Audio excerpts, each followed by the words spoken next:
Hi all, welcome to my YouTube channel RS baking. ఈ రోజు మన వీడియో వచ్చేసి హోమ్మేడ్ చాకో రోల్స్. ఇంట్లోనే చాకో రోల్స్ ఎలా క్రంచీగా చేసుకోవాలో నేను మీకు ఈ వీడియోలో చూపిస్తున్నాను. వీడియో మాత్రం ఎక్కడ మిస్ చేయకుండా ఎండ్ వరకు చూడండి. మనం ఒక బౌల్లో 1 కప్ ఆఫ్ గోధుమ పిండిని యాడ్ చేసుకుందాం. Next half cup of sugar, powder షుగర్ని యాడ్ చేసుకొని షుగర్ని మెత్తగా గ్రైండ్ చేసుకోండి. 2 టేబుల్ స్పూన్స్ ఆఫ్ కోకో పౌడర్ని యాడ్ చేసుకుందాం.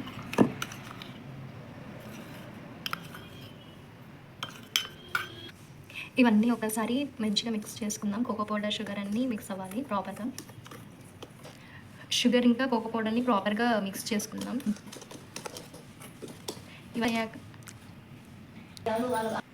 నెక్స్ట్ ఇందులో నేను 1 టీ స్పూన్ ఆఫ్ వెనిలా ఎసెన్స్ని యాడ్ చేస్తున్నాను.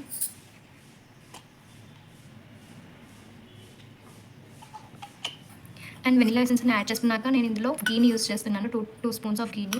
గీ ప్లేస్లో మీరు బటర్ కూడా యూస్ చేయొచ్చు. బటర్ని యూస్ చేస్తే అన్సాల్టెడ్ బటర్ని తీసుకోండి. గీ అండ్ వెనిలా ఎసెన్స్ ఒకసారి మళ్ళీ ఒకసారి ప్రాపర్గా మిక్స్ చేసుకుందాం.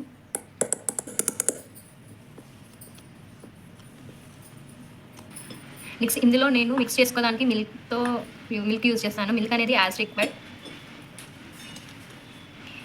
ఇక్కడ ఈ కన్సిస్టెన్సీ అనేది లూజ్గా ఉండాలి, కొంచెం బాగా లూజ్ చేసుకోవద్దు. నేను ఎలా మిక్స్ చేస్తున్నానో అలానే చేసుకోండి.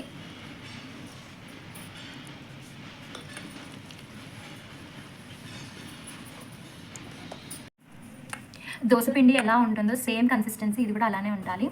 నేను ఇక్కడ మిల్క్ని యూజ్ చేస్తున్నాను. ఇది కొంచెం లూజ్ అయ్యే వరకు మిల్క్ అనేది యాడ్ చేసుకుందాం.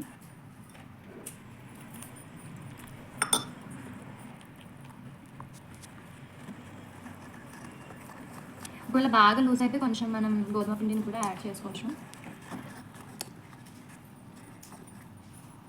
ఇలా కన్సిస్టెన్సీ వచ్చే వరకు చేసుకోండి. కలుపుని కన్సిస్టెన్సీ అనేది ఇంత లూజ్గా వచ్చాక దీన్ని సైడ్ పెట్టుకొని ఒక మీడియం ఫ్లేమ్లో నాన్ స్టిక్ ప్యాన్ తీసుకొని అందులో నేను దోశ ఎలా వేస్తాను, దోశ కన్నా కొంచెం సన్నగా వేసుకొని నేను ఎలా వేస్తున్నానో సేమ్ అలానే వేయండి.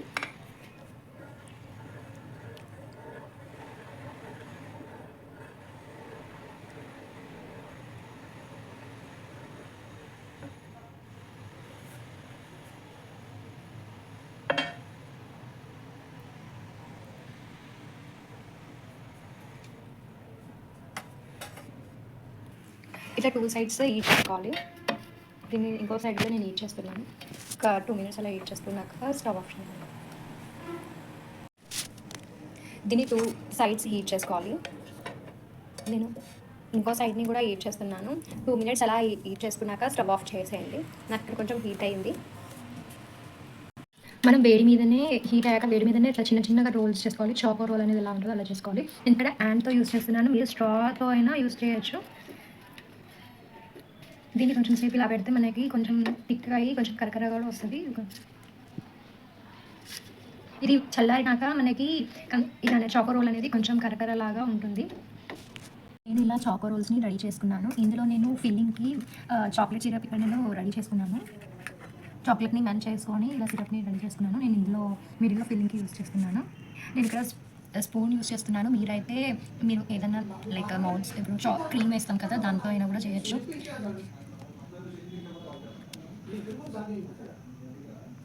అండ్ చాక్లెట్ ప్లేస్లో మీరు క్రీమ్ కూడా యూస్ చేయొచ్చు.